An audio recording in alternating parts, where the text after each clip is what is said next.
So I actually asked to come to Sabah. You know, I finished.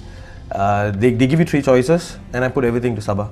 Either Sabah or Sarawak lah. I wanted to come because partly because I've never been here, right?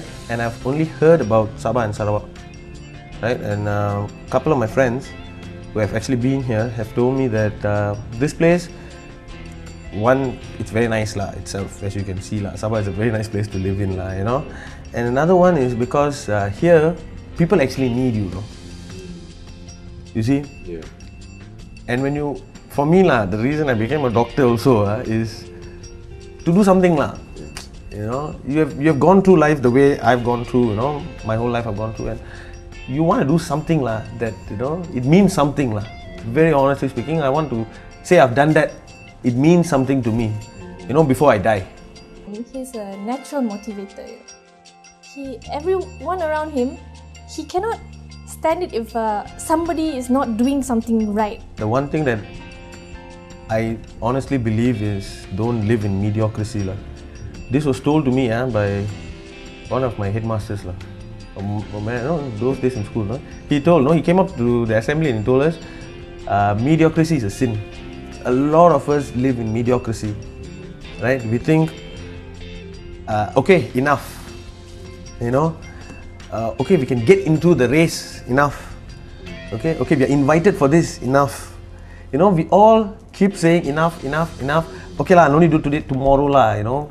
We live in we are happy, you know, we are satisfied easily. We all have the potential of hitting great things. I honestly believe that, no, we can achieve things that we are not achieving, you know. And if you ask me, the one motto, principle that I actually follow is that lah, you know. Who else drives me is basically my patience lah. You work hard, you know, 36 hours, everybody's tired, everybody's grumpy, but if he sees you not doing your job well for the patient, he'll actually come and talk to you and, you know, make you become a better doctor. When a patient comes to you, okay, and in my situation, most of the time when they come, they're actually having severe head injury and stuff like that, right? They are totally given up to you already, you know. Alright? See, when you're young, when you're in med school, no one tells you how the feeling is, no one tells you this, right? But when you come out, the patients who come to you, right, are basically, they are lifeless lah, if you ask me. It's like a clay, you know. They give you to mold it, no.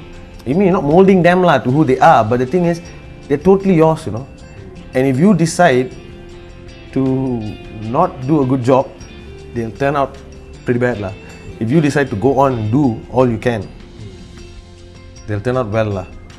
He cannot stand that you're not doing your work, you know. He'll make sure you do your work, especially his friends, you know, people around him, his own colleagues.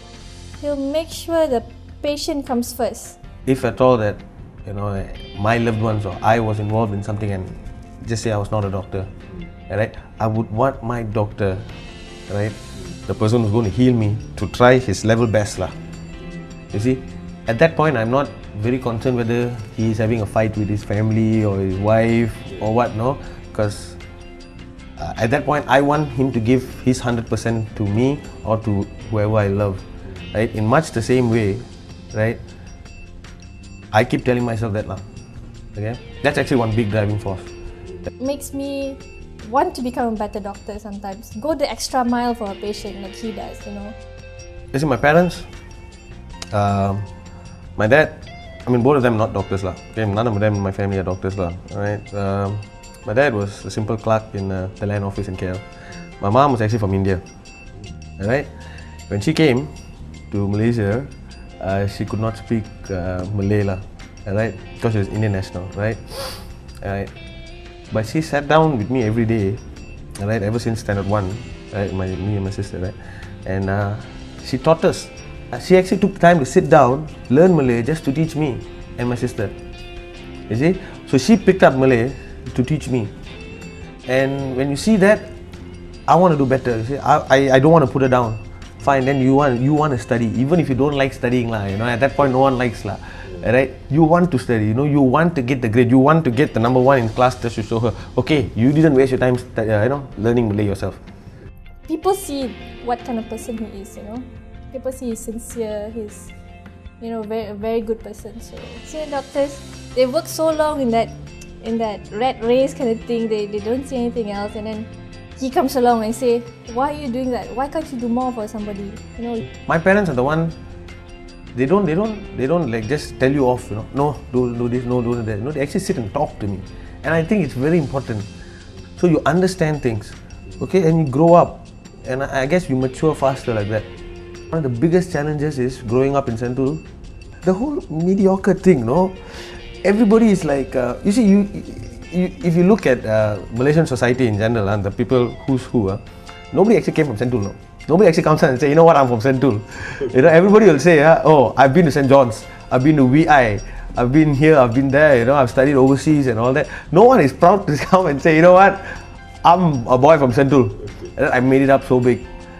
And when you are in that group, when you're young, you tend to get into it. You tend to believe that, influenced and all that. And it's difficult to break that. That whole mediocre thing, what's the big problem, if you ask me? Right? And that's why I understand a lot of people right now better, because I've gone through it. And I don't know, I feel that I've broken that and come out. I've broken that whole thought that, okay, it's enough to just join the race.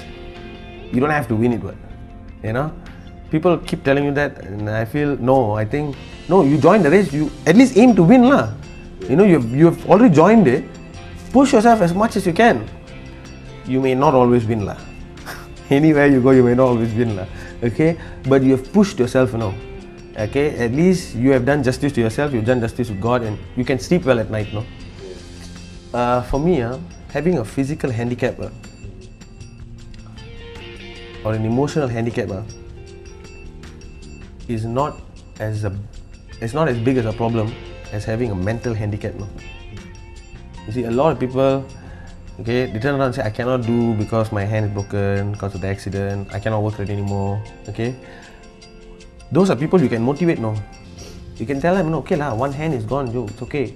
There's so many things that you can do, right? And people can change, People who are handicapped itself, they tend to okay, I want to do it, I want to come out, because they have, they feel that they are a bit more behind, they don't want pity, Most of them do not want pity. They want to come out, they want to do it, alright? But when you have a mental handicap, when you yourself tell yourself, I cannot really